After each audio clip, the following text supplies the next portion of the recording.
గురుకుల రిక్రూట్మెంట్ బోర్డులో నోటిఫికేషన్ 9210 ఉద్యోగాలకు నోటిఫికేషన్ ఇస్తే ఇది ఇప్పుడు అధికారంలోకి వచ్చినటువంటి రేవంత్ రెడ్డి ప్రభుత్వం హడావిడిగా ఫలితాలను విడుదల చేసి గురుకుల రిక్రూట్మెంట్ బోర్డులో మేము ఎప్పటి నుంచో చెప్తా ఉన్నాం, రిలింక్విష్మెంట్ను పాటించాలి, డిసెండింగ్ ఆర్డర్లో ఉద్యోగాల భర్తీని చేయాలని చెప్పేసి చెప్తా ఉన్నాం.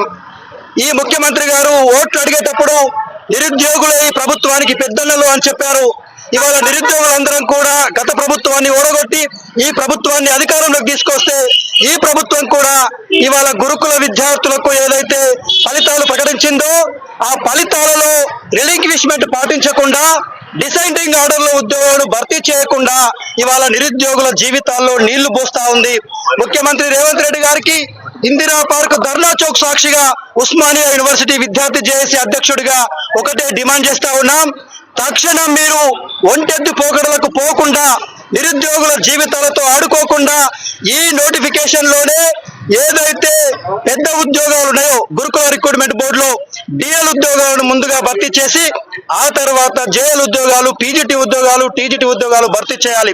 ఒకే అభ్యర్థికి 4 ఉద్యోగాలు వచ్చినా ఇవాళ అభ్యర్థి నుంచి ఎలాంటి నో అబ్జెక్షన్, రిలింక్విష్మెంట్ తీసుకోకుండా ఉద్యోగాలను భర్తీ చేస్తే 3000 పైచిలకు ఉద్యోగాలు బ్యాక్లాగ్ గా మిగిలిపోతా ఉన్నాయి.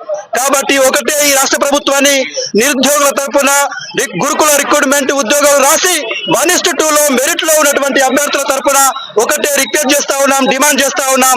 తక్షణం ఈ రిక్రూట్మెంట్ లోనే డిసెండింగ్ ఆర్డర్ ని పాటించి రిలింక్విష్మెంట్ ను తీసుకొని 3000 పైచిలకు నిరుద్యోగులకు న్యాయం చేయాలని చెప్తా ఉన్నాం. లేకపోతే శాంతియుతంగా చేస్తున్నటువంటి ఈ మా ధర్నాను ఖచ్చితంగా ముఖ్యమంత్రి ఇంటికే మారుస్తాం. ముఖ్యమంత్రి గారికి 24 గంటల సమయం ఇస్తా ఉన్నాం.